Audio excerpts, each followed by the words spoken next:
You are listening to Missed Apex Podcast. We live F1.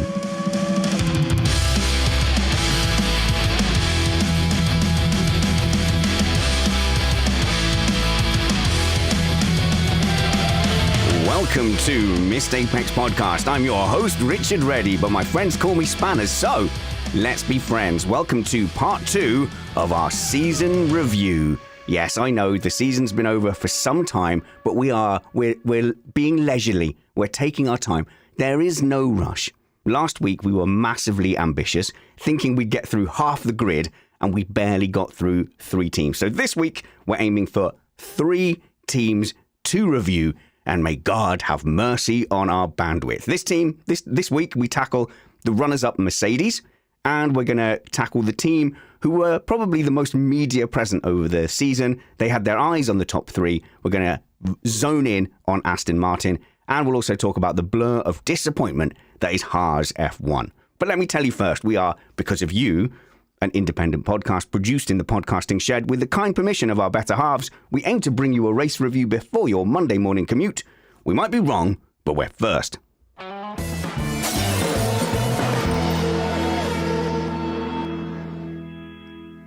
Joining me in the shed playing the role of Matt Trumpets is Chris Stevens. Hello, Chris.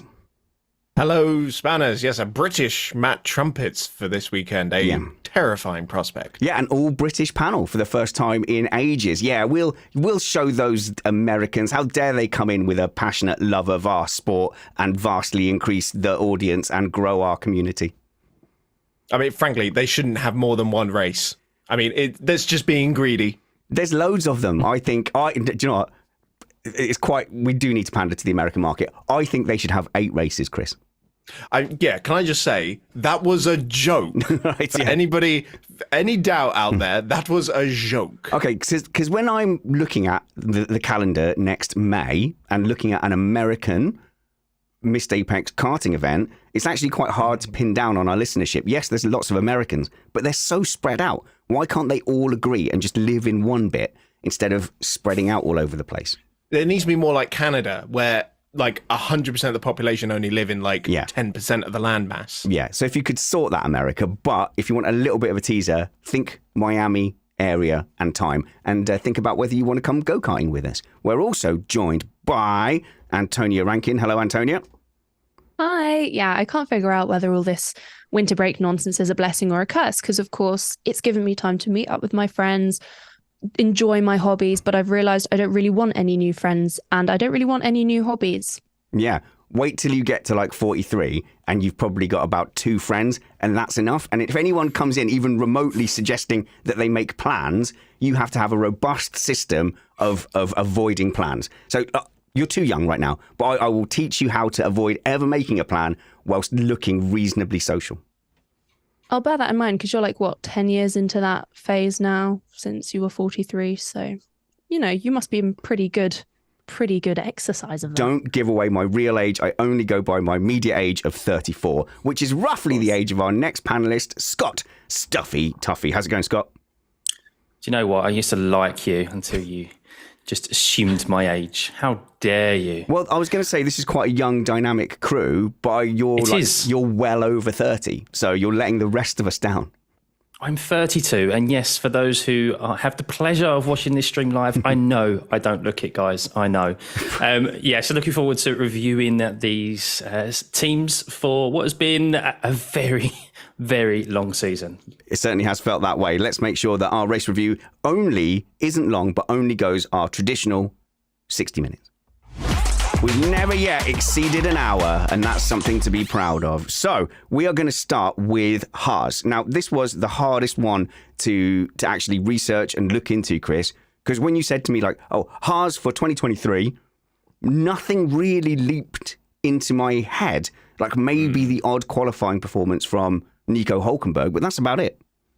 Yeah, that's the thing. When you think of what's Haas done this year, the things that come to mind are Magnussen's crash in Mexico. That's about it. For me, anyway. Just off the top of my head. So am I being unkind? Because some of our other panelists might have spent the whole season cheering Haas on. Have you been watching them like a hawk, Scott? Vividly. absolutely vividly.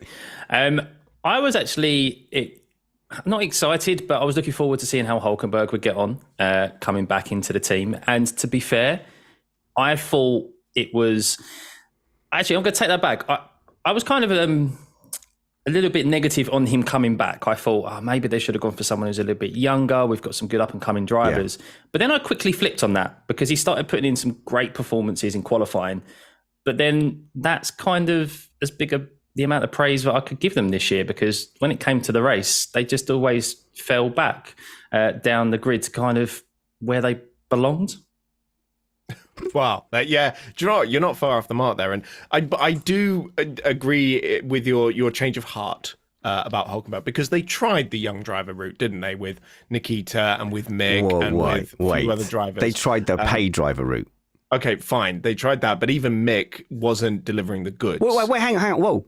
What do you mean even Mick? Well, Mick wasn't a pay driver, was he? Oh, he was an F2 champion. Surely we're not classing Schumacher as a okay. Well, maybe he didn't come in with like a bundle of cash, but Schumacher's there because he's Schumacher. Yeah, I'm with you on that. Oh, okay. But he as much as I think he didn't get a fair shot of it at Haas, the fact that Magnussen came in and kind of wiped the floor with him does kind of prove that going down the young driver route didn't work for them. That's why they leaned on experience and partnered Hulkenberg with Magnussen. And when you think about the fact that Magnussen wiped the floor with Mick, Hulkenberg came out the blocks swinging. And I lost interest in the battle about a third of the way through the season, but it always seemed to be Hulkenberg more often than not ahead of Magnussen. Even though I think Magnussen maybe got the bigger result in the end, maybe like a 9th place instead of just a 10th. Hulkenberg got 7th in Australia. I think that was their biggest result of the season. I don't think Australia really counts as a good barometer because of there was anything. There was 8 red flags, wasn't there? Yeah. Antonia, I know you wanted to come in on because I sort of want to argue with Chris a little bit more about the Haas tried the young driver route. Oh, fine. Yeah, there's a lot to pick apart with Haas. And by that, I mean nothing at all. If we continue to spend too much time talking about Haas, I fear our dear listeners will fall asleep, because that's how their season has gone. It's been completely unremarkable. Not much to talk about. Little to analyze. They've got 2 fantastic drivers who have proven themselves multiple times for a long time in F1. On the young driver route, did they give Schumacher a fair chance? No, but they were running out of money. They needed to bring in the old faithfuls. I'm going to summarize this whole Haas talk very quickly for our dear listeners. Okay. So yeah, no, they didn't try the young driver route fairly, could have given Schumacher more time. That's the summary of that. In terms of their season, they're a bang average team who put in a slightly better than last year performance. I don't know if there's much to analyze there. You know, they're at the bottom of the grid most of the time. They'll occasionally have a good quali performance. And as Chris said, during the race, their race pace will let them down. They'll slip down lower in the grid to, where they belong or where they naturally would sit given their pace. So yeah, they've had a pretty unremarkable season, but so far from what we've seen, they've been a pretty unremarkable team. I totally agree with Antonia. And I'd just like to add that there was kind of, after seeing the Drive to Survive series the previous season, it was really astonishing to see how Gunther Steiner's lack of management was on Mick Schumacher. And I think he was totally unfairly treated, Mick Schumacher, during that full year. Obviously, with Nikita Mazepin, you can kind of write that off because their car was absolutely horrendous. And do you know what? There's kind of a sweetness to them having such a poor performance this year. And Gunther Steiner has been a big, what's the right word? He's been massively against Andretti or an 11th team joining F1. And I feel like he's like, they need to bring value. Like, what value are they going to bring? And I've said this a number of times throughout the year. Well, Gunther Steiner, I put it back to you. What value do you bring and Haas bring to this grid? Because you finished last, you have the odd qualifying performance, and then you just drop further down the grid, cause some crashes, and that's about it. Antonia, then I know Chris is queued up, ready like a coiled spring. But that's the thing, though. And I genuinely have nothing against Haas. I'd love to see them do well because as you guys will know, I love an underdog. It's so great to see teams performing well when they have historically been at the back of the grid, and especially when you see kind of the behind the scenes that a documentary like Drive to Survive, or sort of documentary is a bit of a loose term for such a sensationalized series, but I digress. You want them to do well. You do. Günther Steiner is such a likable guy. The drivers are tried and tested F1 people who have been in the sport for a long time. And I wanted them to do well. I don't want that to be miscommunicated. I do like them as a team, but we're expecting a horse jump show and dressage out of a Shetland pony. Wow, that is a reference that we can all relate to. Yeah, that my childhood was filled with dressage. Chris. So, okay, if we're done just beating Haas with a stick. Nope, not quite. For a while. We'll get back to that. We'll get back to beating it with a stick. Okay, fine. But I'd like to add some context to this, because we know for years they've had issues with tyre management. This is something that has persisted. They have had correlation issues with their upgrades. They don't have the resources to bring that many upgrades to the car in the first place. And so when they did bring some and they actually made the car worse, then you've thrown away 6 months of good work there and you're basically back at square one. The dynamic of the team has changed a lot in the last couple of years since A, the new regulations, and B, the cost cap was introduced. Because before the cost cap, Gene Haas wasn't putting any more money into that team for 2 or 3 years, and they were basically on a development freeze at that point, hence why they were so far down the order during those years. But we all know they have a very close relationship with Dallara, who basically design and build their car, and then the team in Banbury runs it. But that has shifted somewhat to be more of a relationship with Ferrari. While Dallara still plays their role, the actual makeup of the team is now more former Ferrari engineers, right, who have had to be moved on from Ferrari as a result of the cost cap, because they couldn't retain the same number of staff, so they gave them to Haas. So in theory, that's good for F1 if the bigger teams are having to spread out that talent. That's the thing. The makeup is there. Dallara are not slouches. They make chassis for almost every junior single-seater you can think of, and in prototype racing as well. And of course, since the new era of sports car racing started, they're now at the top class of sports car racing and endurance racing as well. So they know what they're doing. But I think there are inherent limitations to just taking parts from Ferrari. They have a sort of Frankenstein car where these bits are just sort of meshed together, and I don't think everything kind of molds together very nicely. I'm sure Summers has done a deeper dive on this than what I'm giving right now. But I think the other issue they have as well is that they've got too many different locations where things are happening, because you've got parts coming out of Maranello, you've got parts coming out of Dallara, you've then got the race team in Banbury as well. Having to work across all those different things. We talk about the relationship between manufacturers and customer teams and why it's an advantage to be a manufacturer, because you can mold, say, the power unit and the chassis together out of one building. But when you're already a customer team and then your chassis is being designed in one place and you've got upgrades coming from another place, and it doesn't seem like an efficient system. Just a quick one on, you said, they don't have the budget and they don't have the resources. In our Patreon live chat, Weitz says, when are Gene Haas and Günther Steiner going to get together to drive the team forward? From what I can tell, Haas do generate a profit, and there are resources in the bigger parent group. So it's not like, they're coming in with absolutely zero resources. Like, they're choosing how much money they put in to a certain extent. So it is still like ambition. But I think one of the real big problems we're having under the cost cap now, problems, not for the teams, is that they all make money. So if they've got a board and there's a certain amount of profit coming in, and you go, well, actually, I would like to pour half of that profit into extra development, they kind of go, well, why?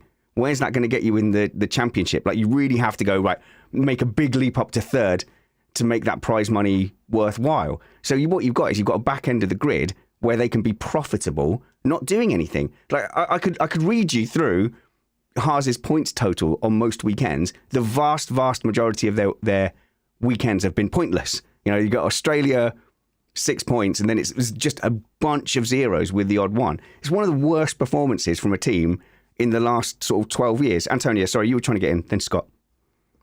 Well, that's the exact thing about a team like Haas. They could push and push and push and get what out of it? 2 points. It's for them. I can understand the frustration within the team because it's almost a thankless battle. However, going back to Chris's point about them being very disjointed, how much can we realistically expect of Haas when the parent team, so-called Ferrari, can't even get themselves together? You know, they're working with broken parts as it is per se. But the thing is with Haas and with every Formula One team, they all have the ingredients for success. You know, the engineers at Haas aren't any less qualified than those at Mercedes. And, you know, let's give the credit where it's due. All of these people are very intelligent, are working on the car. They all know what they're doing. They all know how to build an F1 car. But there's a key thing missing, and that will be in the money. But like you said, they can pour money in a team like Haas and keep pushing and pushing and pushing to gain 2 points, which in the grand scheme of things isn't going to get the outcome money-wise for what they've put in. If they had to fight against relegation, for example, Chris, that would be a different story. But they know they're safe. Yeah, that's very true. Just a final point on being a sort of Ferrari B team, as it were, being a B team in general.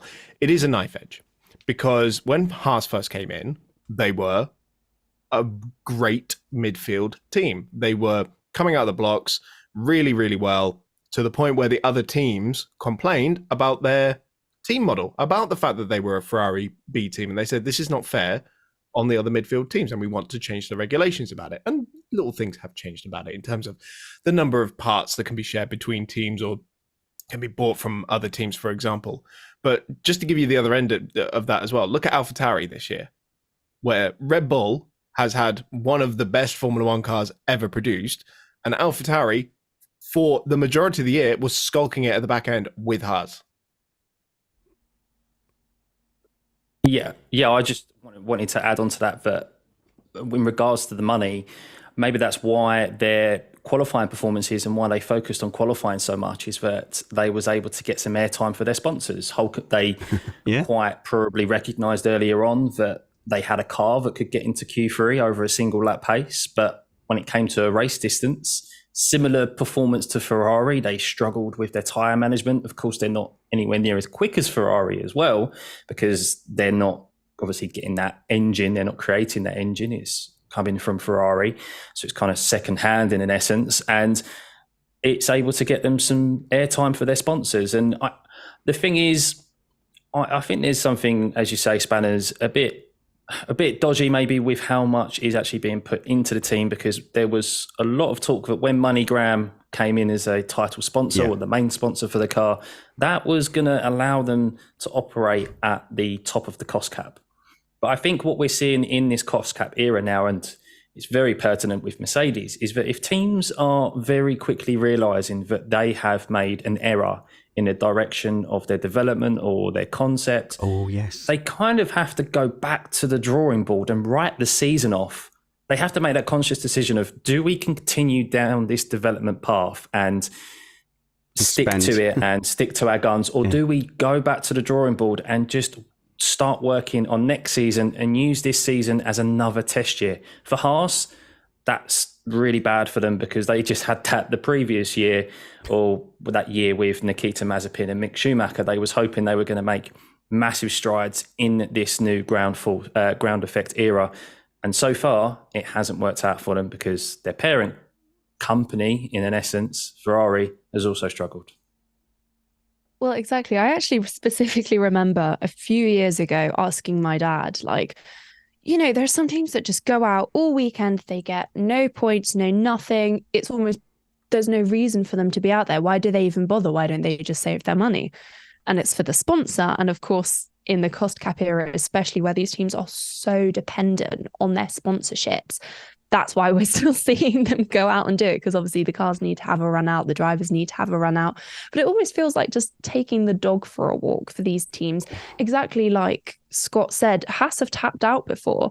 They've had a season where they've gone, we've completely screwed up this car and we need to go back to the drawing board. But it's such a tragedy almost that the teams have to do this, that they have no more money left in their allocated money to adapt the car. Yeah, they can't panic spend, can they?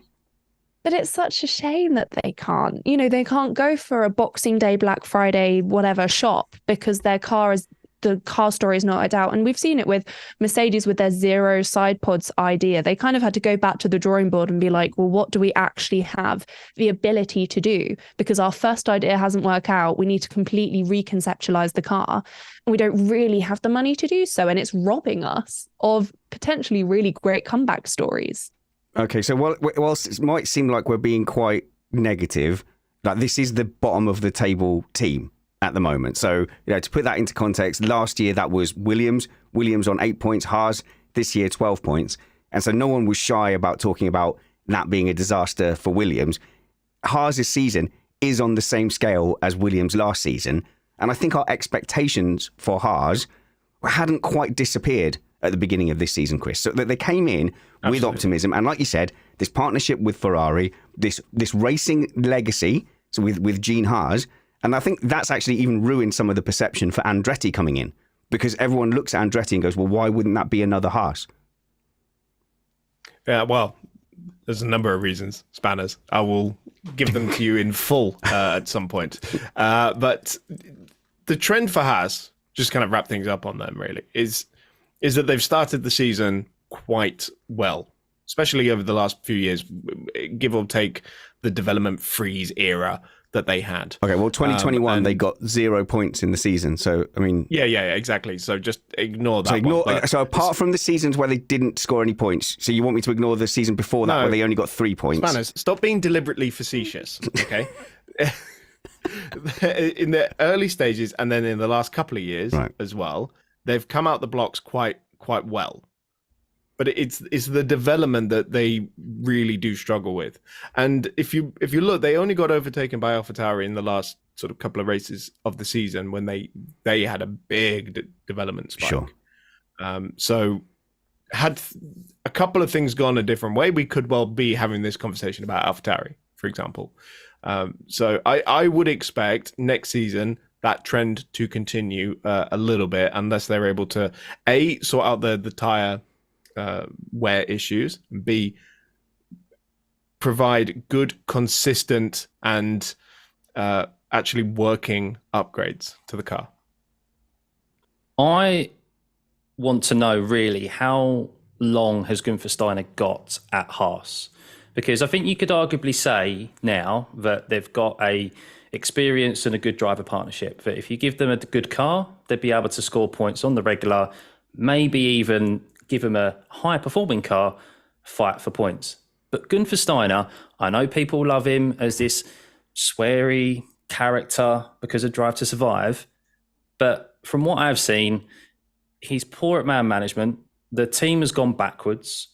Him and Gene Haas seem to have this relationship that, I don't know, is more so driving the team into the ground and backwards rather than forwards. From a performance perspective, from a business perspective, maybe their books are okay and they're making loads of profit.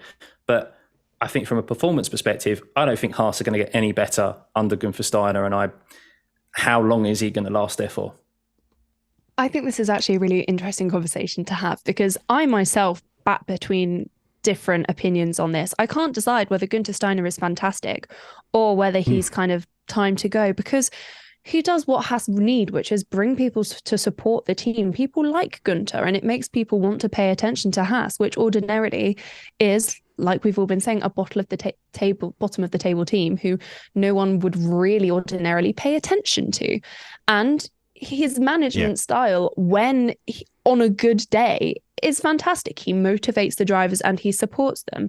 However, we have also seen the bad side of Gunther, where he lets good drivers slip through the cracks by not supporting them properly. And it's exactly what happened with Schumacher, where he completely lost faith in himself, completely lost his sense of his own ability, and he completely just dropped off the edge at the end of his season. So I personally don't know whether I like him or dislike him, but on a good day, I do think Gunther Steiner is one of the best team principals in the sport. That's interesting. I'm just going to guess that Scott doesn't agree with that sentiment overall, but from a marketing point of view, he's brought way more attention to Haas than they ordinarily would have had. And if sponsorship is is a big concern. He's certainly been good in that respect. So yeah, he just needs to come in, drop some F-bombs, throw some stuff around, and the sponsors are probably happy, because that has proved a massive hit with fans.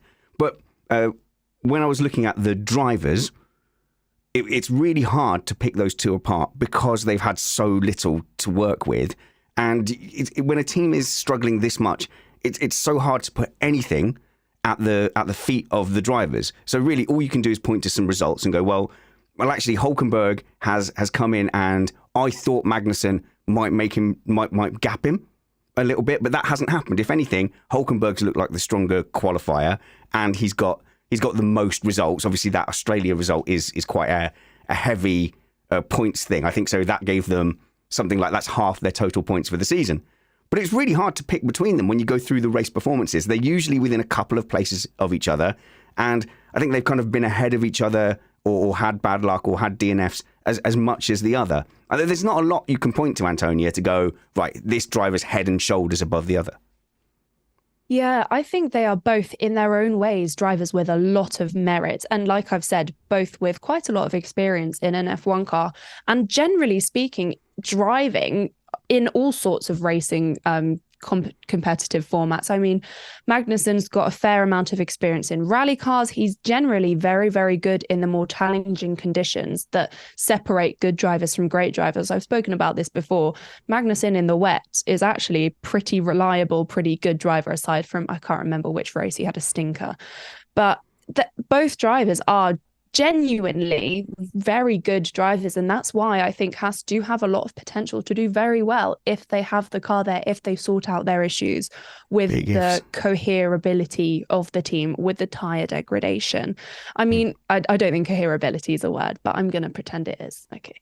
But I think there is so much potential there, and both drivers, they are so genuinely in it. They've got their own families going on. They don't need to be in F1 right now, but they're there because they believe in the team. So there must be something we're missing with Haas, truly, because to bring two dudes who are mid 40s, early 40s, I'm such a bad judge of age. They're like not the youngest on the grid, but to bring them away from their families into the sport, there must be something that they see in Haas where they think we could have a great career here. I think they're both in their mid-30s, though. I'm not going to look it up right guys, now. I'm but so yeah, sorry. that's fine. But they're both dads. Kevin, I'm sorry. They're both dads, and they're both picking up a paycheck at the end of the day. So, like either of them, both of them, they probably know at this point in their careers they're not particularly looking up the grid. This is probably both their last contracts in Formula One. So Magnussen just keeps multiplying. He's like a rabbit. I think he's got 8 children now, and I think Hulkenberg's a dad as well. So they're in there with a reasonable paycheck. So I looked up the wages, and Hulkenberg's on $2 million a year. So if you look at that, that's like 38 grand a week. That's comparable to like a Premier League centre back or something like that. Do you know what I mean? He's picking up like a top sporting salary. It's not really affecting his day whether or not the Haas finish 16th or 17th or even 18th, because he's going to go home with the same paycheck. No one expects anything of them, and neither of them are being judged particularly harshly against their teammate. Any top F1 driver in the top teams, if you put them against Hulkenberg or Magnussen, we would say you have to beat that driver or your reputation is going to take a big hit. So they're both in pretty good positions. Spanners, so I will disagree with that ever so slightly. Even though Hulkenberg and Magnussen, between the two of them, have one podium finish to their names, there will be, I'm sure, and I'm sure this will be true for every team, there will be some sort of performance clause in there where if we finish in this position in the Constructors' Championship, everyone gets a bonus. If you score a podium, you will get this reward for it as well. So there is financial impetus for them to push forward. I completely agree. And I think we might have just kind of struck gold on what Haas's problem is. Is the issue that whilst these drivers are experienced, they actually have no drive or reason to be putting it all out there on the track each weekend. They don't need to be pushing for these crazy, or for them at least, 7th positions every weekend, because it makes barely any difference to them. It doesn't impact their career particularly. They don't really mind if they don't have a seat next season. Is the issue actually that the Haas drivers themselves aren't necessarily putting everything out there in the same way that, for example, Oscar Piastri might be in that McLaren? I think it's hard for them personally to get motivated when they know that they're in a car that is just going to always go backwards in the race. Like, it's probably fun for them seeing how far up the grid they can get in qualifying, because Magnussen had a couple of Q3s, so did Hulkenberg. And for them coming to the race time, it's like, oh, well, let's just see how many positions we're going to lose today. And then there's a possibility there may be fighting an AlphaTauri or a Alfa Romeo for no points, because points is all that matters in the championship, because obviously that goes to the prize fund in the end. But I think there's a lack of a lack of drive probably from that perspective, because they need other drivers to have something go wrong for them to finish in the points. Yeah, well, I'd hate to be negative, and do give us feedback at missedapex.net if you want to make the case for Haas, and we might address that during the course of the off season. But at the moment, you have to say you're bottom of the table. If you're going to get reviewed poorly and don't want that, then you have to move up 1 or 2 places. So what constitutes success for Haas looking forward? Really, you're looking above. You're looking at Williams, who look like they're on the up. You're looking at AlphaTauri, who are going to be Red Bull-like. Can't believe it's not Red Bull. So really, all they're fighting for next season is for 9th place against Sauber, and they might not get that. So they are in a titanic battle for 9th next season. Do you know what? Final thought on this. We're in a position with Formula One now where we don't have clear backmarket teams in the same way we used to have with like Caterham and Mercia and HRT, right? Where it was once every 4 years they might score a point. And it was a miracle, yeah. Exactly, right? Yeah, it took remarkable circumstances. We're in an era of Formula One now where someone has to finish 10th. And it's maybe not as indicative, towards the team performance as it maybe used to be. Someone has to finish in that 10th position. And you said yourself, Spanos, they scored more points than Williams did last year when they finished 10th in the championship. And, they were able to bump up themselves a few places on the grid next year. So I think that there is still hope and potential within that team. So I guess to summarize all of our thoughts on the Haas debacle that has been unfolding very slowly and very boringly over the last few seasons, we want you to do well. Please just try and be a bit more interesting, and we will root for you. We really will. Well, you cannot accuse the next team we're talking about of not being interesting. It has been a massive return to relevance right at the very top for the team that was for a long time Force India, and then Racing Point, and now Aston Martin. Started the season as the clear second best car, fell down the grid with their package, went the wrong way on many upgrades, and had a lopsided garage performance-wise. So, Aston Martin, is there such thing as an Aston Martin fan? Are there people cladding themselves in green on a F1 weekend? You, Christopher? Yes. Yeah. Oh, well, I don't clad myself in green because I don't clad myself in any particular color for a Grand Prix weekend. But I do like seeing Aston Martin do well. I really did enjoy the resurgence of that team that was had at the start of this year in particular. I think a lot of people still like that team from the Force India Racing Point days because they were the plucky underdogs. They were the pound for pound best team in Formula One. Agree. And they are moving towards a stage of having resources that can match some of the top teams, right? With all the infrastructure that's being built and the investment that's being put into the team.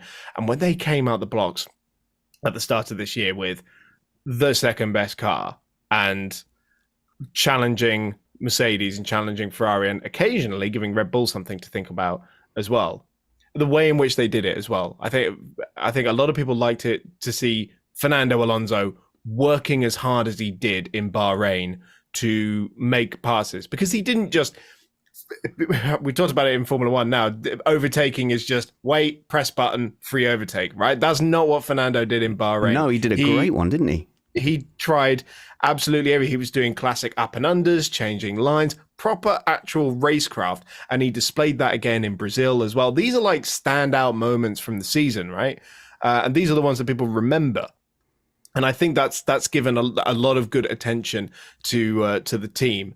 But what has been made abundantly clear, though, this season is that they need to focus more on the mid-season development, because they were curtailed a little bit, but even then some upgrades they did put on didn't quite work. And how were they curtailed, Chris? With a technical directive. Did that affect them, do you think? I think potentially it might have done. Okay, we'll dig into that in a bit. Because there's like a timing issue there that you have to look at. So the lawyers have just pressed the pause button on that one, but we'll circle back round to it. Scott? I'm not a Aston Martin fan per se, but I think it was nice to see a team, while Red Bull were so far ahead of everyone, it was nice to see another team spoil the apple cart. Or is it join the apple cart? I can't remember what is the correct saying. But dance with the apple cart. Is that the one? No. I'm not entirely sure. But see another team join the front of the pack, because for so long we've seen it be Red Bull, Mercedes, Ferrari, and Aston Martin, as you said, formerly Force India, with Fernando Alonso, of course, the man who's in his 40s, shouldn't really be racing in F1, a lot of people believe, but he's obviously still tip-top shape, being able to take it to the young guns, which was great to see, kind of like a blast from the past. I think it's always great to see not necessarily an underdog, but someone else, another team in any sport, join the front, and we're not seeing the same old names fight out for podiums week in, week out. But yeah, unfortunately, it wasn't very long lived because of the lack of performance throughout the middle of the season, while the other teams made gains. And I still think they have something to. I don't think they're going to go away next year or in the coming years. They've definitely got the backing. Even if I think Stroll one day leaves, I think Aston Martin is a synonymous name in motorsport and just the car industry as a whole. Yep. I think it will be very popular to any potential stakeholder. Rankin. Absolutely. There is a real warmth to Aston Martin just in their presence in F1, obviously being such an established, not only car manufacturer, but they've been as a car itself in F1 a long time. And it's so nice to see them having a relevance and a real presence in the sport. You know, I think having Fernando Alonso, yes, he absolutely has his skeptics and his people from back in the day who perhaps aren't his biggest fans, but I think he's fantastic. And exactly like you said, he's bringing the fight to the young guns. He absolutely deserves his place in that car. He's not just there as a name. He's not just there as the old F1 world champion who they brought back to be the old faithful. He's fantastic. He's really still got that spark in him, and he really genuinely wants to be there. And you can tell when you're watching. And it's so nice that they kind of started to bring a bit of a battle to the front of the grid that at that time, at the start of the season, we hadn't seen in so long against Red Bull. I think it is a shame that they started to slip down the order a little bit. Yeah, their performance upgrades just weren't there. They weren't developing the car at the same rate. And it's kind of what you see with a lot of teams. They come in really strong and they slip down the order. But it's really promising. And I really do sincerely hope that in next season and the coming seasons, we do still see them up and fighting, because having them on the podium was fantastic. It's all really positive so far, which means I've got to be negative. The mean one. Hang on, let's get Scott in first, and then we'll flip the script. Well, I just want to say, yeah, in all the positiveness of Fernando Alonso and the team kind of joining the front of the pack, it would have been so much better if they actually had a proper second driver, not in the form of Lance Stroll, because Fernando Alonso this year, even after that car started to struggle with performance, he only failed to make it into two or three Q3s all year. And Lance Stroll, well, he was putting it in the barrier. He was not making it out of Q1, while Fernando Alonso was just showing exactly what a proper driver with a half decent car, even towards the end of the year, can do. And I'm just looking at the finishing table now. They finished 22 points behind McLaren. If they had a second driver putting it on the podium when they had that high-performing car at the start of the season, they definitely would have finished a lot higher, and we'd be speaking very positively about Aston Martin. I'm going to do what I've kind of become a bit infamous for and just absolutely rip this point to shreds. So, go on mute, guys, if you don't want to hear this. Yep. I Everyone firmly believe that he's had his time now, Lance Stroll. I do not want to hear any more comments about, but he's up against a two-time world champion who's been in F1 for a really long time. I don't care. Nobody cares. That's the issue. There are so many fans of Aston Martin, and there could be so much. Put your hand down, Scott. I'm talking. I just think they could have so much more support if they had a sparky pair, because unfortunately, because Lance has had his time, there isn't that support behind him. There are very, very few people, other than the occasional Canadian, who are excited to watch Lance Stroll race, because he doesn't have that energy, that pure racing spark to him that, for example, Fernando Alonso has. And I know you can't compare Felipe Drugovich, for example, if he came in Aston Martin's development driver, you wouldn't be able to compare him fairly to Fernando Alonso. He'd need some time, but gosh, wouldn't it be exciting to have a young driver in that seat, a seat, like we've said, that has potential. So I will not hear of, oh, but it's been so hard for Lance up against Fernando Alonso. He's this racing great. But so Lance should be by now. He's had season after season to prove himself, and he has not. And I think we all know the reason that he's in that car, and it is not because of his ability. Tranquilo, Rankin, tranquilo. Antonia, I totally agree with you. I wasn't saying Lance Stroll is a good driver. I was saying if they had a decent second driver, they would have been much better. I totally agree. He's had his time. He's only still in F1 because of Daddy Stroll. So I agree with you there. We're on the same page. Then nod. Antonio, remember what we talked about before the show about how easily irked you might be? I'm going to get it in the neck after the show for that one. Just to add some statistics to this argument is that Fernando Alonso scored 3/4 of Aston Martin's points total for the season. That says everything in and of itself. In terms of the relative performance throughout the season of the car, if you'd have told that team last year that we're going to finish 10th in this race and we're going to consider that a bad result, they would have grabbed that with both hands, because it's been such a leap forward.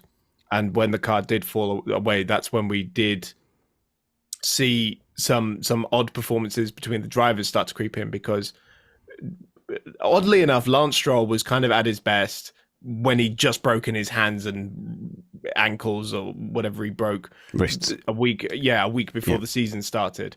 Oddly enough, that was his best time, and not just actually in terms of like the speed. His racecraft was better than as well, I'd argue. The move he put on Sainz on the first lap in Jeddah still actually sticks in my mind as genuinely one of the better moves of the season.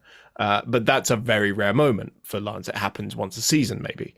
And he got it in quite early. And then you would see in the middle of the season when the car wasn't performing so well, sometimes Lance would be on Alonso's shoulders, and other times he would be stuffing it in the wall and be miles off the pace. And what is very clear to the team now, or what should be very clear, whether they actually will act on this, is that they need a different second driver in that car to fully realize the potential of that team and of the car that they have. Because with a better second driver, they would have finished higher up in the Constructors' Championship. I don't think you can easily argue that point. You'd really struggle to argue that point, given how close they were with McLaren. Yes, McLaren had a very difficult start to the season. All right. But I think it's an inherent fact that they would have finished.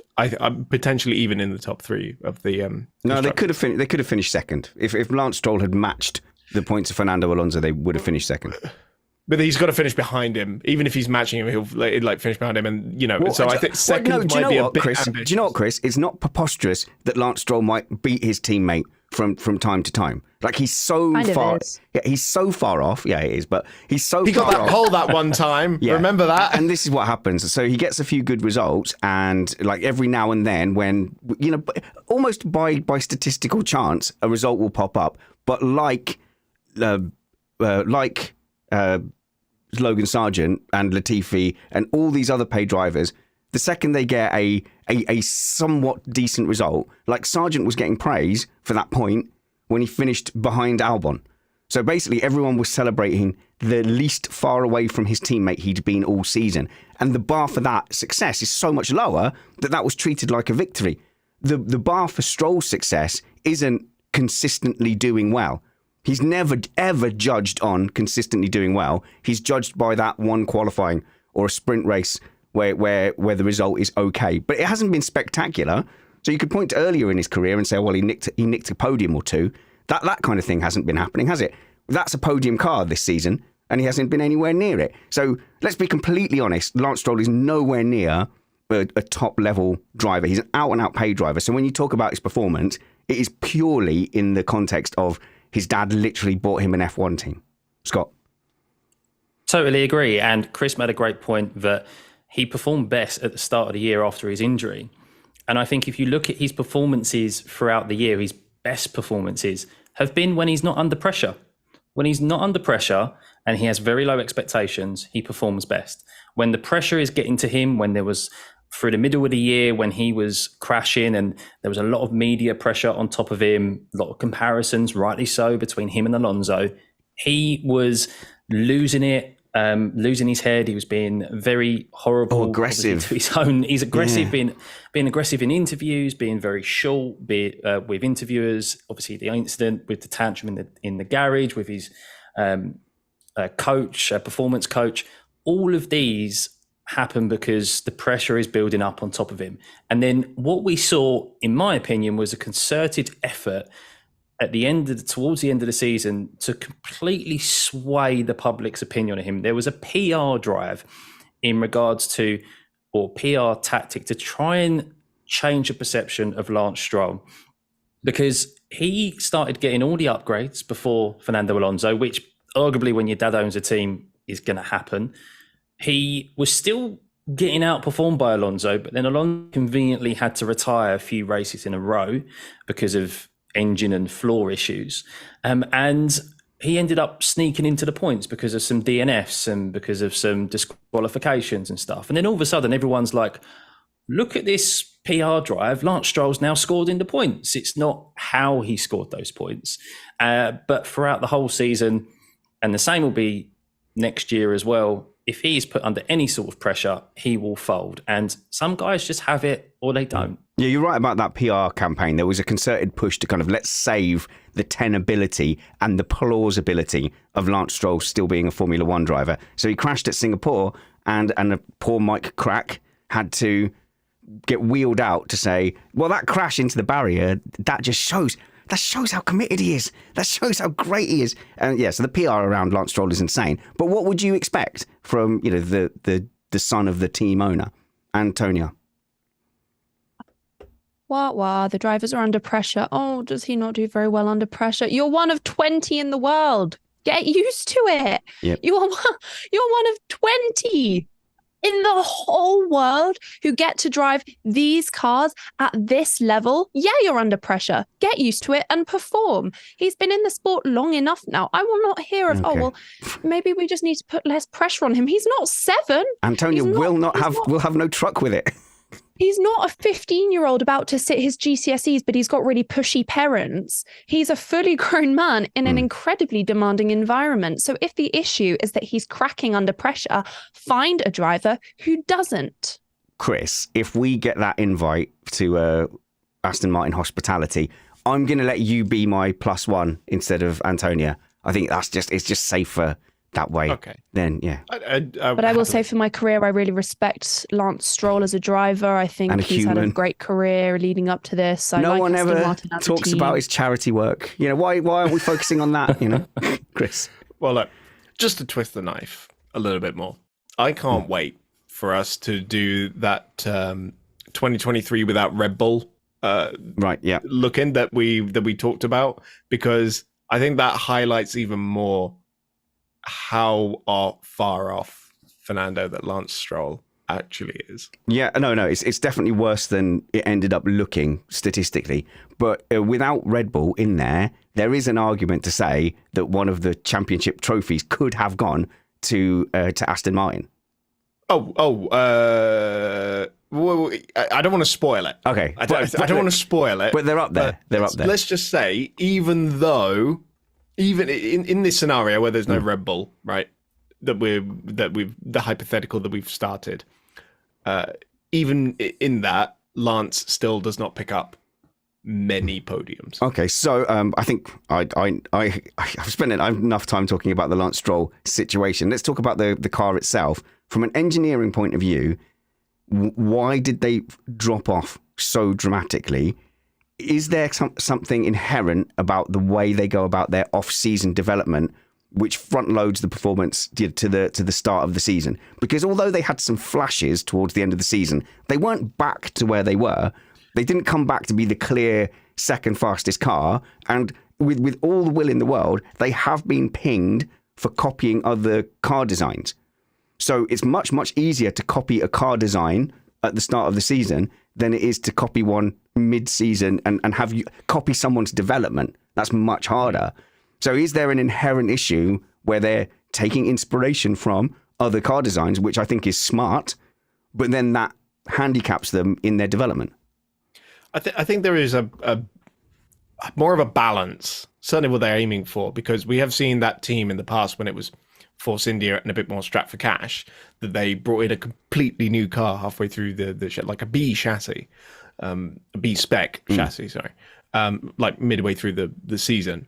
So I don't think it's necessarily an attempt to, front load and let's take full advantage of the good car at the beginning of the season. They want to keep a good car for the whole year if they can, but there are external factors, and I think they have been helped a little bit by Mercedes and Ferrari dropping the ball, because let's be honest, they have. And so that probably plays into the narrative, particularly at the start of the season, and especially once Mercedes was sort of getting its act together a little bit in the second half of the season, that started to like fill up one of the slots that Aston could fill.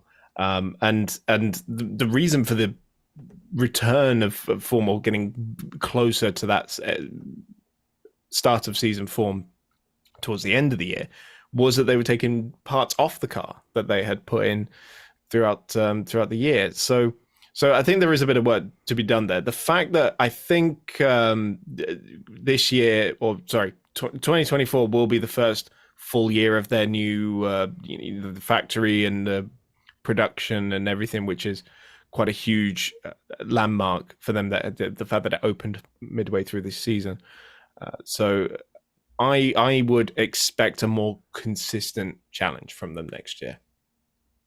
I think we saw a car this year come out the blocks that was a result of some great personnel hires by Aston Martin. There was a number of top level engineers that they poached from Red Bull, and I can't remember where else it was, who've been in F1 for quite an amount of time. And of course, there's always a delay with the experience of those guys incorporating that onto a car, because you've got the 6-month gardening leave, and then of course, whenever they join, they're then working on the next year's car and so forth.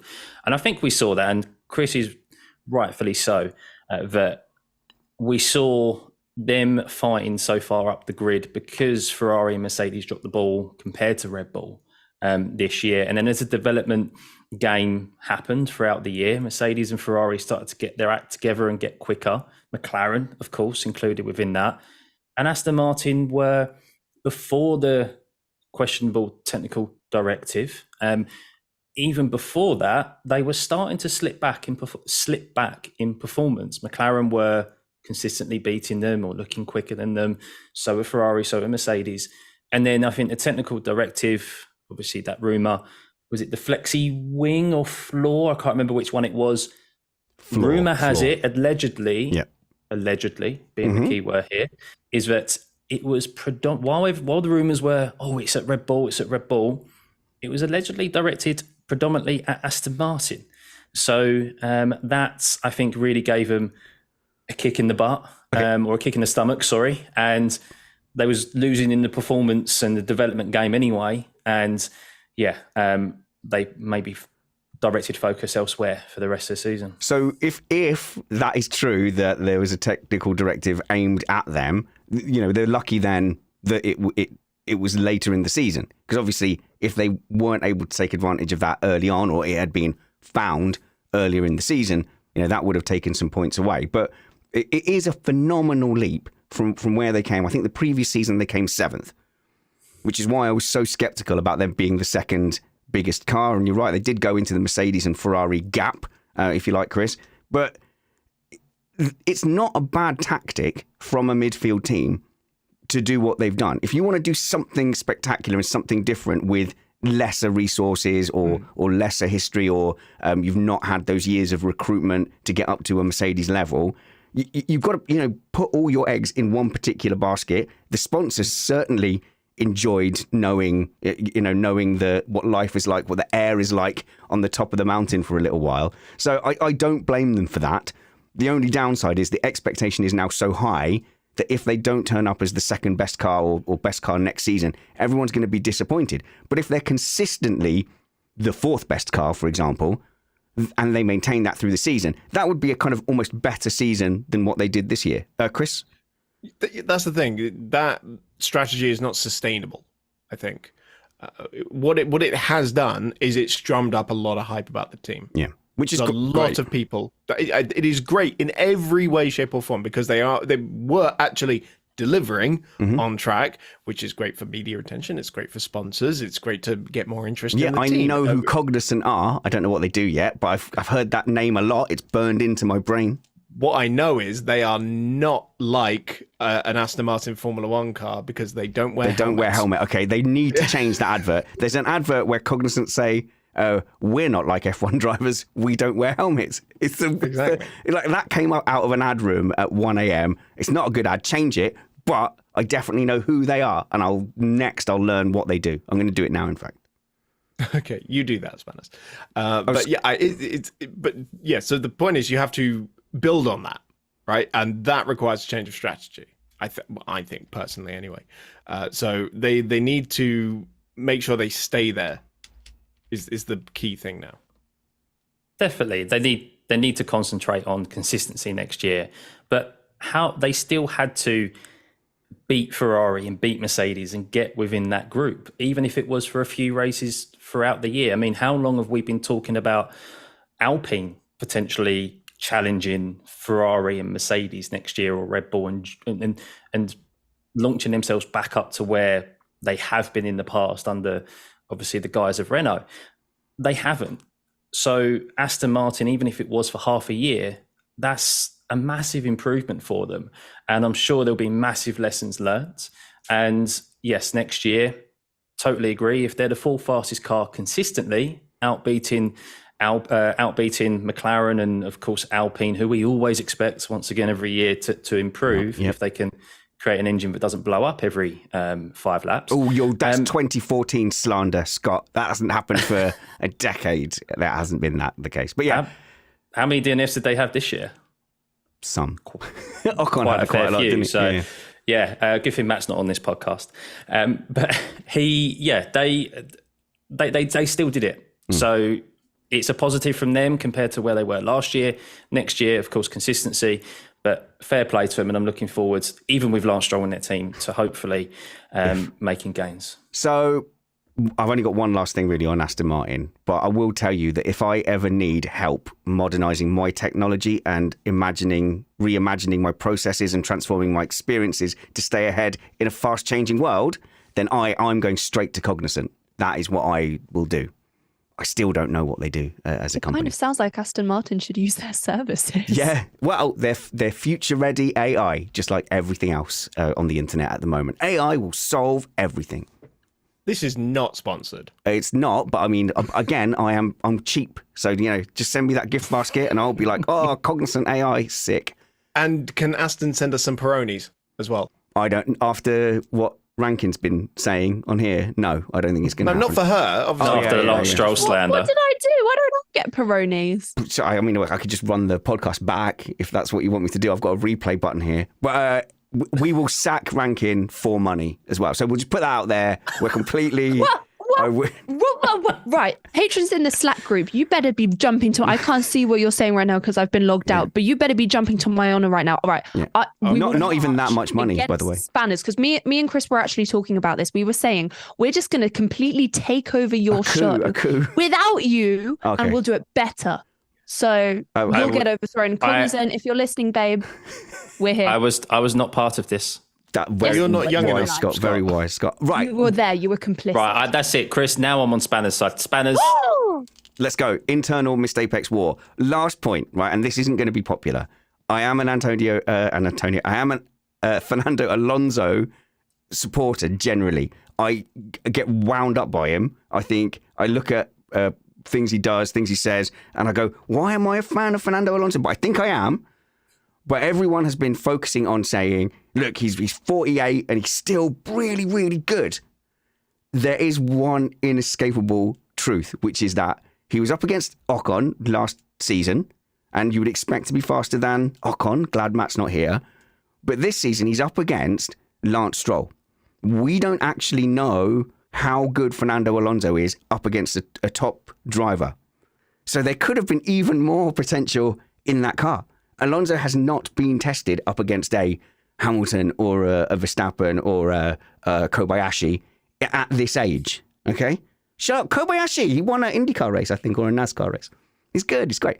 So, Scott, that would be my one caveat is he's looked really good. He's been really racy. He looked great against Perez at Interlagos, but we don't really know if he's at that top level. Put him up against George Russell. That would be a good test. Does he go and rinse George Russell? Yeah, when you said against the top driver, before you said everything, I was thinking Perez, and then you said against a top driver, and I went, yeah, you're right. That Perez moment was great, but Perez, while in obviously arguably the most dominant car in history, is not a top driver yet. But I don't know. I disagree somewhat because I think we saw at the start of the season him go against Hamilton will to will fairly. That was, of course, Lewis will say he wasn't exactly happy with the car, but he still went will to will with him, with Lewis kind of not necessarily giving no bars hold. Was that the saying again? I'm butchering my sayings today. But no, I think he's still got it. And I think there's been instances throughout this year as well where you would arguably say the older you get, well, nature really, the older you get, the slower your reactions are. And there's been plenty of instances this year where I think Fernando Alonso has shown that he hasn't lost any of that reaction time whatsoever. And I think give him a car that, can win races. I'd love to see a Max Verstappen, Lewis Hamilton, George Russell, any of those young guns go up against Fernando because the wiry old fox, I think, would beat them. Yeah, I think that Fernando Alonso and Lewis Hamilton at this age could still fight for a world championship. And again, a little teaser for the 2023 without Red Bull story there. But there is one thing that we haven't mentioned about Fernando Alonso so far this year. And it is that he was TikTok's public figure of the year, 2023. Yeah, when he was briefly supposedly dating Taylor Swift.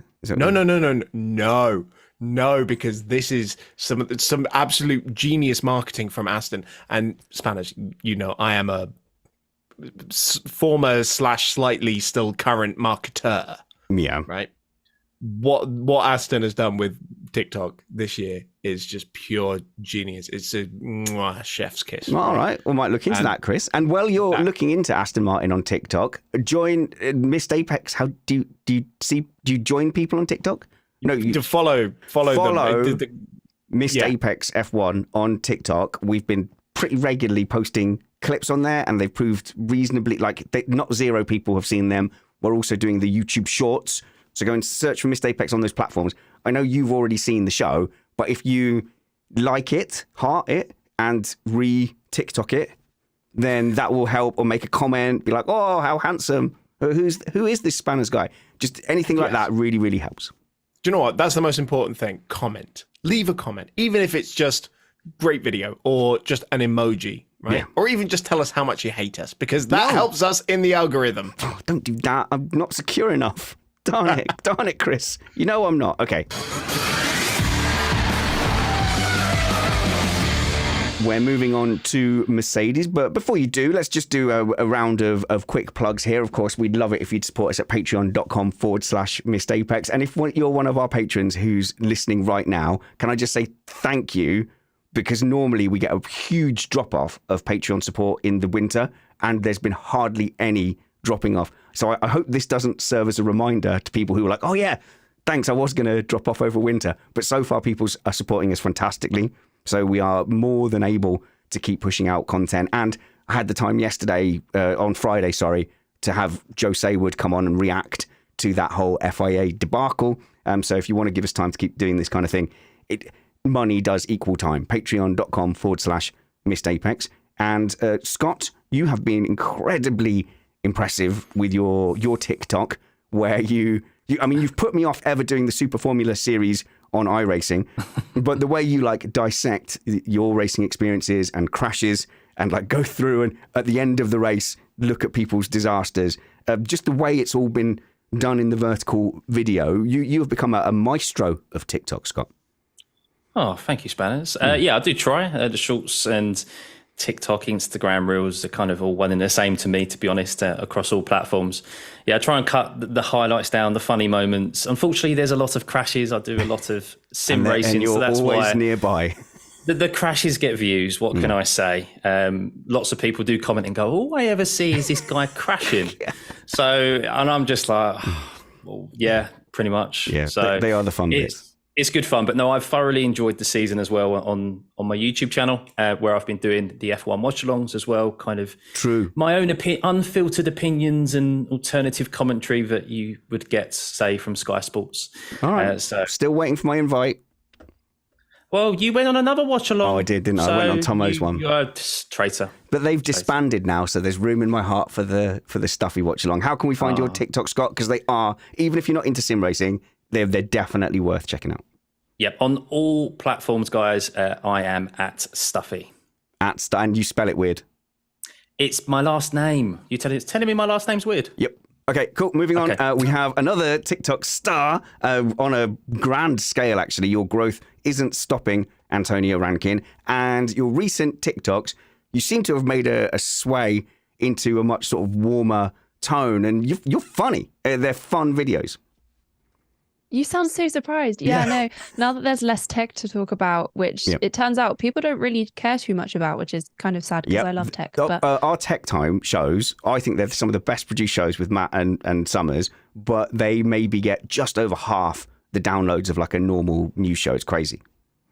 Yeah, that's the thing. I wish people would get more into the tech. And if you guys are feeling a little bit tech phobic, give it a go. Seriously, I feel like since I've understood more about F1 tech, it makes watching the races so much more interesting and exciting. But yeah, no, I've started allowing people to actually know my personality, which has really changed things for me. Not too much. So it's been quite nice. Yeah, don't go all the way. Don't go.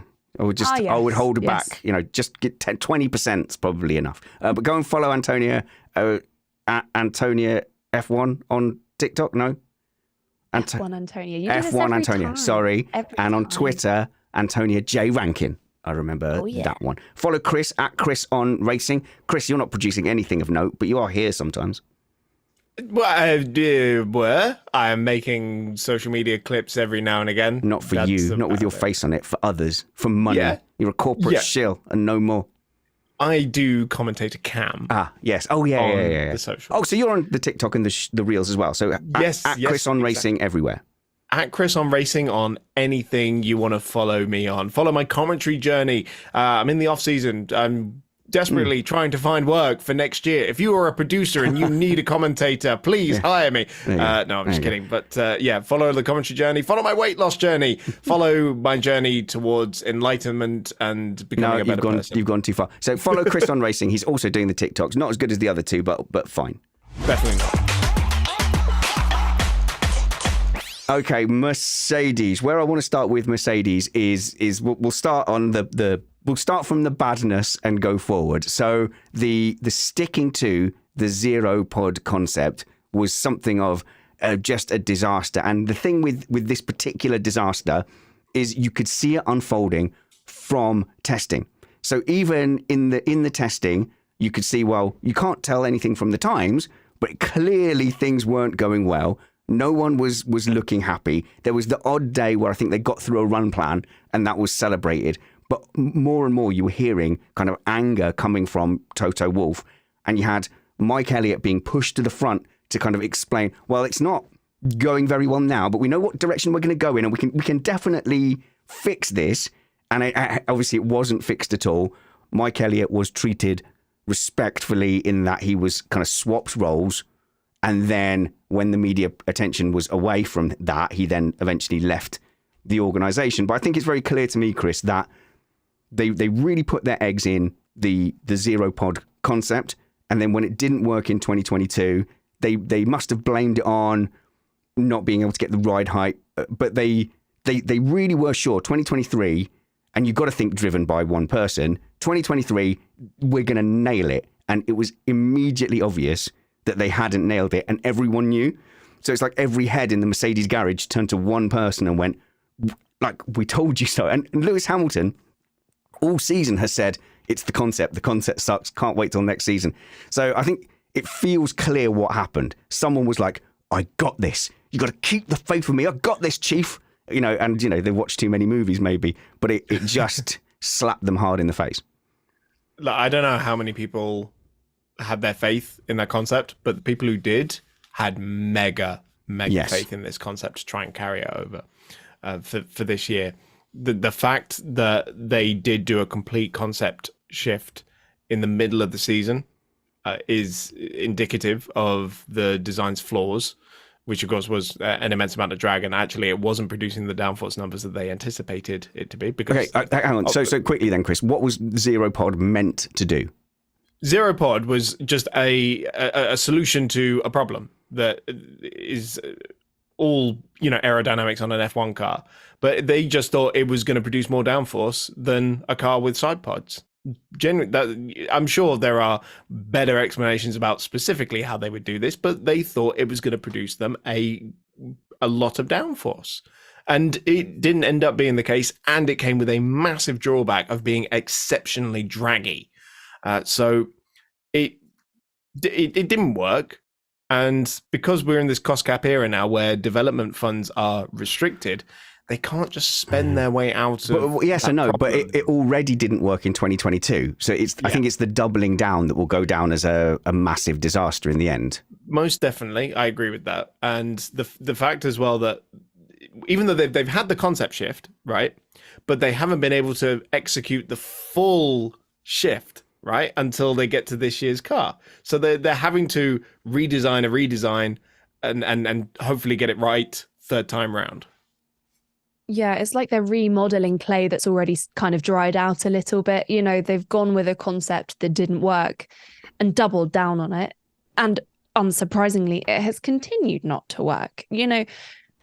It's a difficult one with Mercedes because, like you said, Spanish, we've been watching it unfold slowly and it was never getting any better, was it? But it speaks again to this cost cap issue where if a team does want to change their whole car's concept, they have to work within such limited parameters in order to do so. And it's always going to be a kind of not as good half attempt compared to if they had the money and the ability to completely redo it.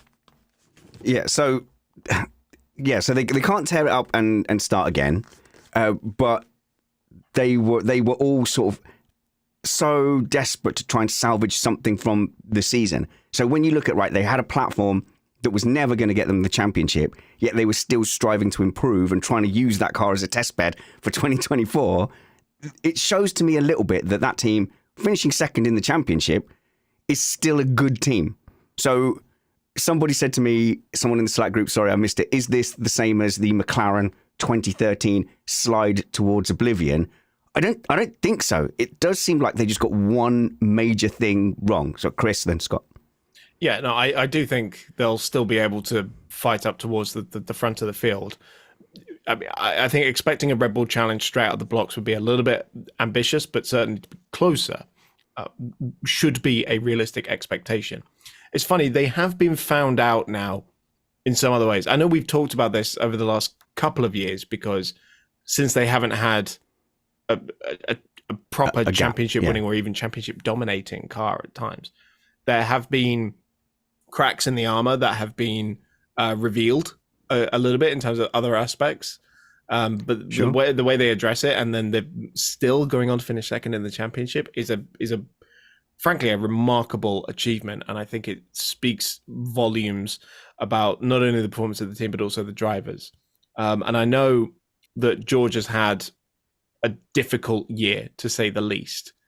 And it's odd because the performance swings between the two drivers seems to be bigger than any other on the grid, I would almost say. And going into this year, we say George Russell and Lewis Hamilton, that's the best driver pairing on the grid. I don't know if we can still make that argument anymore because it always seems to be one of them is up there. I can't think of too many times where you've seen both Mercedes right up towards the front of the field. It's always been one or the other. One of them struggling with something always, which hasn't helped their case. I think it's the Mercedes issue is that, well, of course, we know the issue was a zero pod concept, but they acknowledged that after race one. Toto Wolff went, we've made a mistake. We need to change concept. Like it was that early. Arguably, they should have got changed it before that testing or after testing. But this year has pretty much been what I like to, it's a kit car. This Mercedes W14 is a kit car because this whole car was built from the ground up for the zero pod concept. And there was points in the season where they even explained that on their own YouTube channels and social media platforms that the suspension, when they brought a new suspension, it's actually adjoining the car where it shouldn't do. Next year's car, it will be purpose built. And they've announced already that next year, that pretty much next year's car, every part, near enough every part is going to be brand new. Of course, that's probably just lip service, but I bet a fair chunk of it will be, and it will be purpose built. Now, the fact of it, yes, they've still been able to be second in the season is, I think, a massive achievement for them. Of course, it's not where they want to be. It's not where George wants to be. It's not where Lewis wants to be. It's the second year in a row that Lewis has gone without a race win. And it's the first year since 2011 that Mercedes have gone without a win. So, of course, it's not where they want to be. But I think this whole year became a testing ground for them. Just a whole season-long testing ground to see if, not necessarily the whole car, but to see if specific parts were doing what they were intended to do and gather data for the 2025 car. I just don't think P2 in the Constructors' Championship is an achievement this season. It's not even best of the rest. It's who can scrape together the most bang average performances consistently. You know, being P2 in the Constructors for Mercedes hasn't meant they've been P3 every weekend. It hasn't even meant that they've been P4 and 5 every weekend. They've been kind of scraping together a bunch of relatively okay performances that have averaged out better than the rest of the grid.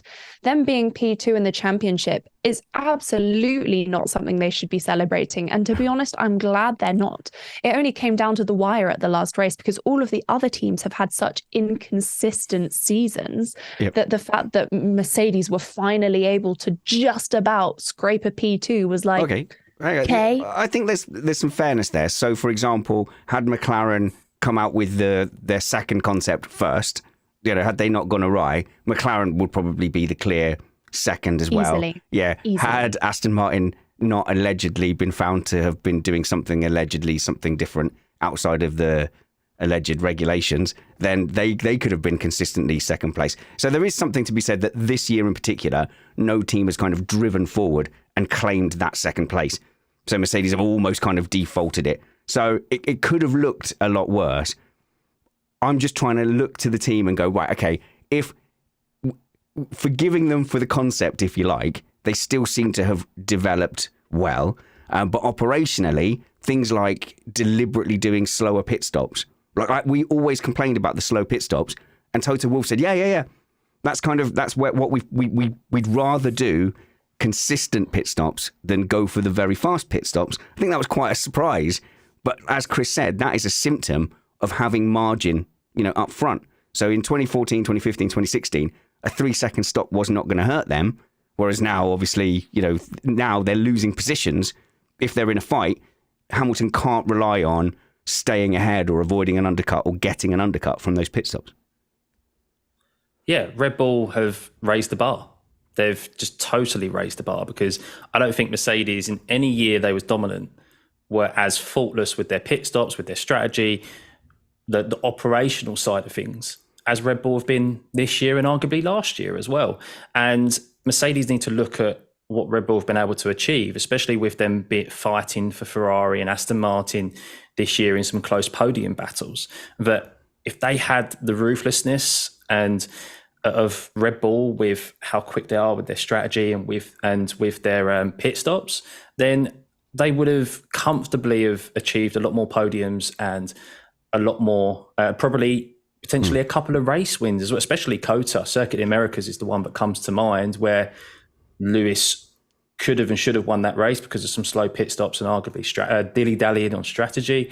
So they need to improve all round, in my opinion, Mercedes. But then on the other end of that scale, you have Singapore, right, where they were getting really punchy with the strategy, which is something that Mercedes traditionally kind of hasn't been. It's been a kind of criticism that safety car comes out and they go, we'd rather have track position than new tires because you can't possibly overtake in Formula One. It's impossible. And then they are proven wrong almost every single time, right? So to see in Singapore them actually sacrifice track position and say, right, we spy an opportunity for the win here, we're going to go for it 100%, which was really refreshing. And I want to see more of that, especially if we're in tight battles, for the win, because what we ended up getting was the biggest crescendo to a Grand Prix that we had all season long. But that's once in a blue moon that they have that attitude. And secondly, how ruthless could they have been? If that was Red Bull in that situation, Lewis was arguably the quicker driver and stuck behind Russell for quite some time. If they truly wanted to go for that race win, they should have taken the ruthless decision to let George Russell. Hang on. Let George Russell give up that position to Lewis. It looks like Chris is and going I to think, disagree. and I think if Red Bull were in that position and it was Sergio and Max, they would have swapped positions. Okay, but there's a clear number one and number two at Red Bull, whereas there isn't at Mercedes. And in Mercedes' defense, George was faster than Lewis right up until for the entire weekend, right up until about 3 laps to go when Lewis suddenly actually had pace over George. So if he wanted that position, he shouldn't have saved that pace. Okay, so which leads us, which actually, it's not saving pace, right? I don't think there's a fundamental difference where Lewis Hamilton is spectacularly faster than George Russell over 1 lap, right? He's spectacularly faster than George Russell over a stint where stint management and tyre management is required. So at the point of the race where in order to go forward and to do well, you needed to manage your tyres and manage that stint, Lewis Hamilton was able to do that and George Russell was unable to do that. And then we really saw that exposed at Interlagos, which was a horrible weekend for Mercedes anyway. But George Russell was insisting that he should be let through, he should be given the track position, and he ended up basically overheating his car completely and overheating his tyres. Whereas Lewis Hamilton didn't have those issues because he was managing temps. So this is the thing where we said George Russell is fast enough, but then when it comes to a stint strategy like that, he then suddenly finds himself in the way. So at the beginning of a stint, he's pushing. Look, I'm so much faster. Then towards the end of the stint, are we working together? Why is he attacking me? Why is he pushing through? So I don't know. They've got a really complicated dynamic there, Scott, and they probably should have a number one driver. Yeah, and there was a couple of times this year where Russell was actually asked to let Lewis by, because Lewis was quite clearly showing that his strategy was working. And the amount of times, I lost count the amount of times this year that George asked for the alternative strategy to try and mostly get one up over Lewis, which I get. The first person you want to beat is your teammate. And I am a fan of George, but I think Lewis this year quite evidently showed quite early on that he was more in control of that car, more in control of the performances, and had it especially over a race distance. Now, George, I think, focused maybe a little bit more on qualifying to try and get track position and try and get that priority when it came to pit stops and getting in before Hamilton. But a lot of times this year, Lewis got ahead of George into the first corner and then got priority anyway. So I think Lewis this year definitely realised, I think he actually realised, I'm better than George over a race distance. And I don't need to focus so much on qualifying, although I think it backfired. Yeah, it's gone the other way. Because there's a couple of times this year where he didn't even get through to Q3 and he probably focused too much on the race than qualifying. He lost that balance. But you would say the majority of times he probably had that attitude, and it did pay off for him because he was comfortably P2 in the championship, P3 in the championship. So it's not something George I've tracked in. George Russell was P8. It's not something I've tracked as much, I guess, on other teams because, yes, I'm a Hamilton fan, so I've been looking at this. But they've run different downforce settings quite a lot this year. So, yeah, I think it's clear that Hamilton for a long time has prioritised race pace, but he hasn't been able to deliver it at all in qualifying. And now, whether that is down to his ability or overestimating how much of a sacrifice he's going to have to make, or underestimating how much it's going to affect him in qualifying. Plus, there's quite a few teams who qualify out of position. So Ferrari qualify out of position. They seem much better on a Saturday. McLaren, to a lesser extent, are much better on a Saturday. And if tyre wear is an issue, McLaren have been suffering. So that's great because, as Matt was saying last Sunday, qualifying sort of hasn't mattered in that the pack tends to unshuffle itself and the teammates end up together. But where that's fouled Lewis Hamilton is then he's been in the pack and he's been getting into these little scrapes. How much carbon fibre has Lewis Hamilton lost on opening laps this season? I think at Abu Dhabi he hit Gasly twice, amongst other things. So didn't he hit then Gasly later on in the race as well? So I think he hit an Alpine 4 times in that last race. So if that strategy has backfired, will it do him a favour if they have a front-running car? Will it then do him a favour to prioritise qualifying then? See, this is the thing. This is a strategy that would have worked 2 or 3 years ago against Rosberg, 2015. Again, well, not even just them. When we had a top 2 teams or even a top 3 teams, and the worst you would qualify is 6th, right? That's the worst case scenario. And usually then Mercedes had a quick enough car to still be at the worst on the front 2 rows. That doesn't work in the Formula One we have at the moment, where we have a top 5 teams, for example, and you still get them mishmashing. It's way too close. I know we're saying Red Bull have been miles ahead of the field, but between the other 9 teams, it's been far too close to try and run that strategy. And what ends up happening is exactly what you said, Spanners, where he gets put into the pack and he can't utilize the strategy he's trying to make because he's got to try and work his way through the field and he's running in dirty air for the entire first stint. So he can't utilize his own advantage. And by putting yourself further back in the pack as well, you put yourself you run the risk, and it did happen a few times this season, where you're on the wrong end of a safety car or the wrong end of a red flag. And you come in and pit to try and do the undercut or to get into some clean air. And then red flag comes out and everyone's able to change their tyres and your advantage of that undercut has just disappeared. That happened, I think, a few times this year, and that's the risk you run. So I think that balance, he got it right, Lewis, a number of times this year. But then there was a handful of times, specifically at the latter end of the season, I think Vegas and Abu Dhabi, he failed to make it out of Q2. So it's the last two races of the year, starting 11th. Like you just run the risk of getting caught in trouble. The probability, the percentage of probability of you getting caught in an incident, the more cars are around you, dramatically rises. Okay, so everyone has made the assumption that Red Bull are uncatchable because they've looked so far ahead of the pack. I'm not as pessimistic. So if Mercedes haven't made a fundamental error and then tripled down on it like they have the last two seasons, I personally don't see any reason why the W15 can't come out and be competitive and go and race Red Bull. I think a little bit much has been made of this kind of elevated godlike status of the Red Bull car, as if it's, completely uncatchable. But in 2021, we sort of forget that really there was only two cars winning races, apart from, I've just looked it up to check how accurate that was. Ricciardo got the win at Monza, and Hungary after the Bottas Skittles. Ocon won for Alpine. But really, it was those two teams head and shoulders above the rest. So if you look at this season, and Mercedes had joined Red Bull with that level of performance, it would have looked normal. It would have looked like a normal F1 season with two teams dominating. It wouldn't have been odd. You wouldn't have gone, why are these two teams so incredibly far ahead? So I think a lot of Red Bull's absolute dominance has been that Mercedes, who have been at the top of the sport for so long, weren't there to challenge them. So I don't know. If they turn up in Australia, in Bahrain, with a competitive package that can go toe-to-toe with Red Bull, I don't think anyone should be completely flabbergasted. It would be almost a reversion to the mean.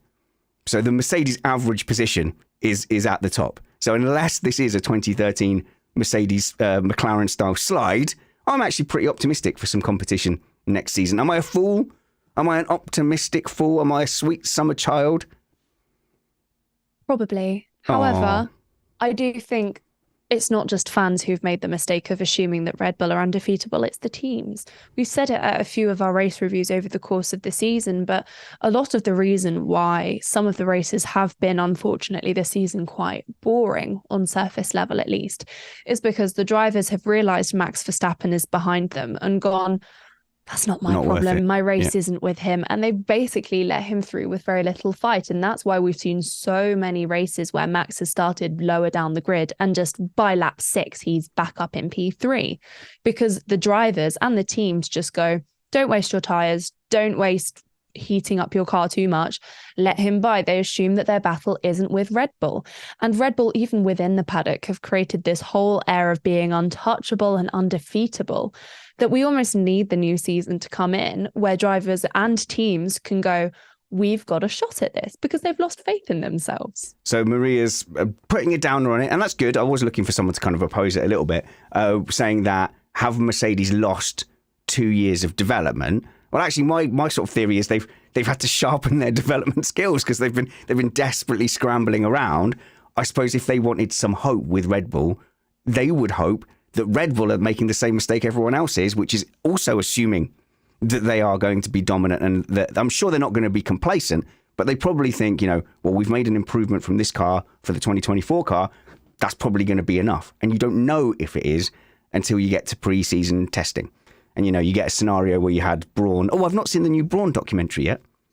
Oh, it's very good. Is it good? Very good.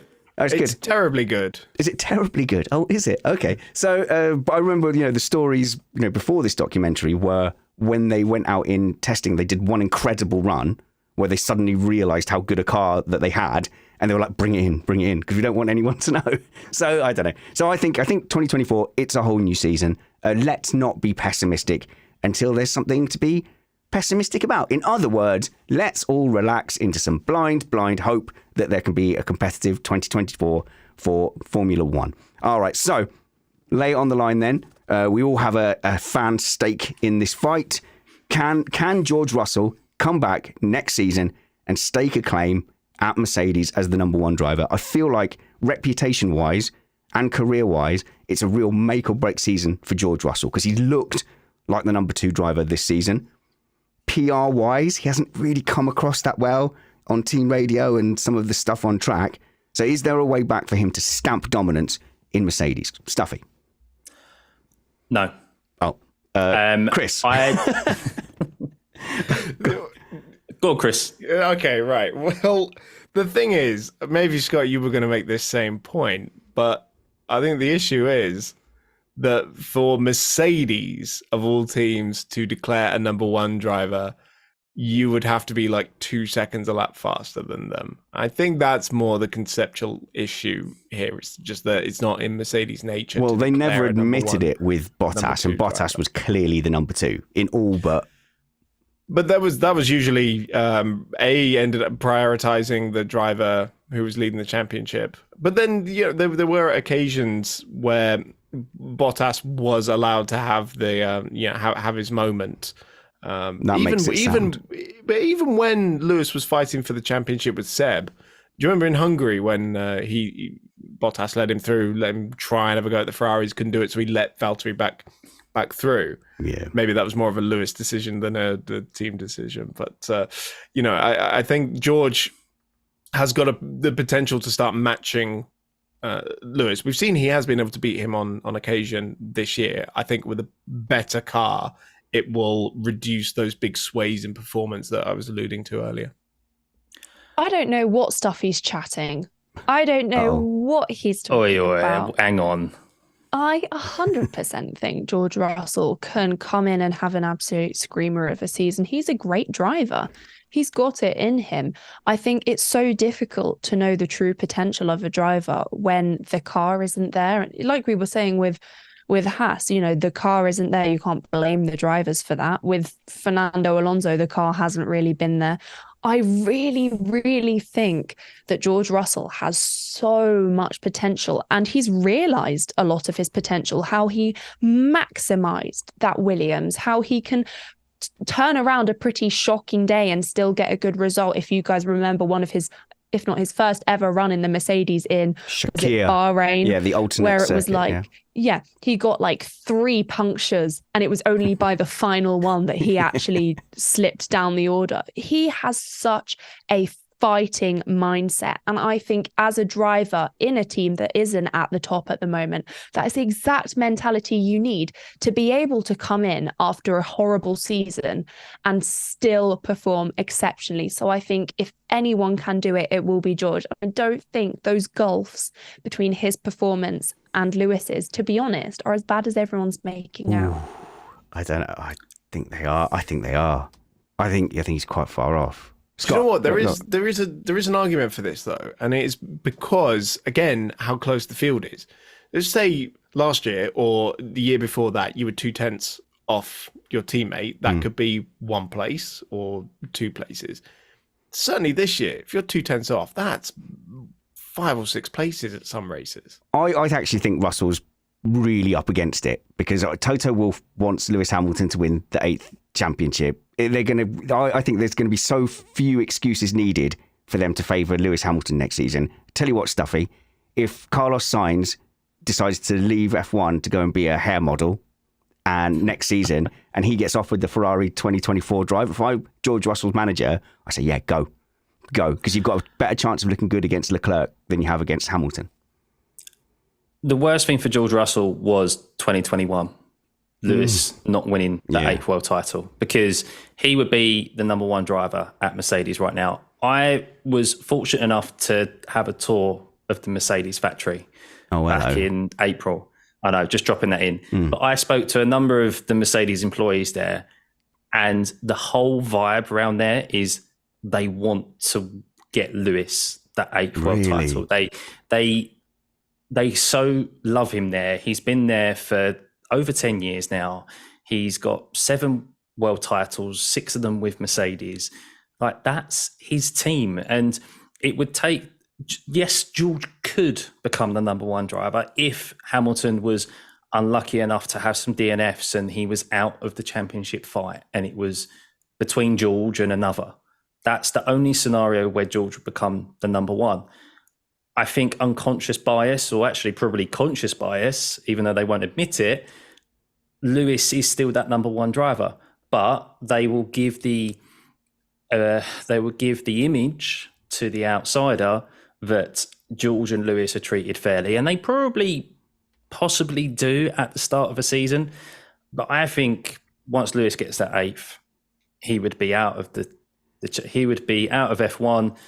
George probably the best thing to George is probably to get Lewis to win that 8th title. Yeah, so he can take it. Go, and then he's the number 1 driver, because whoever comes in is George is then the experienced one there. So it's all about the twisting the narrative, isn't it? So, for example, the British media, if there's a Scottish athlete or sportsman and they're winning, they're British, but when they're not winning, they're Scottish. So you can just a little tweak there, and that changes the narrative.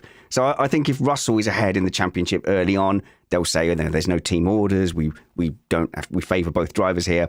If Hamilton is ahead by a third of the way into the season, they go, well, look, we've really got a chance here at the Drivers' Championship. We just have to prioritise Lewis Hamilton right now. And I think you're right, Scott. I think the Mercedes mindset is going to be geared towards Lewis Hamilton, which is why I say if Russell gets a chance at a Ferrari seat, you go take it. All right, cool. I know we are just right pushing that 1 hour limit, but we did manage to get through 3 teams. So we will finish off with another race review next Sunday. And then we'll dig into our winter content where all these lovely people are going to grace your YouTubes and your podcasts with a specialist subject. And then I'm going to talk to them about their lives so you can get to meet my wonderful panel. So follow all these guys. The links are in the show notes below. And it is Scott is at Stuffey, which is Stuffeyy. Yeah, double Y at the end. There we go. Antonia is at F1 Antonia on TikTok, and Antonia J. Rankin on Twitter, and Chris is at Chris on Racing everywhere. Obviously, follow me. I'm the best one. So, at Spanners Ready on Twitter, and then Richard Ready on Facebook, Spanners Ready on Instagram. And please check out our TikToks and re-TikTok them and do emoji and say, hello, I think you're nice. Good luck with your TikToks. Until we see you next Sunday, unless there's another emergency drop-in broadcast. Until then, work hard, be kind, and have fun. This was Missed Apex Podcast. Going through the winter. Oh, yeah. We've got our warm jackets on. Always wear a scarf. Always make sure that you take your coat off when you go inside, or you won't feel the benefit. You won't feel the benefit unless you take your coat off. If you wear a hat, don't put too much gel in your hair because it'll go all weird and sticky up here. It's just life advice. Just dropping life advice.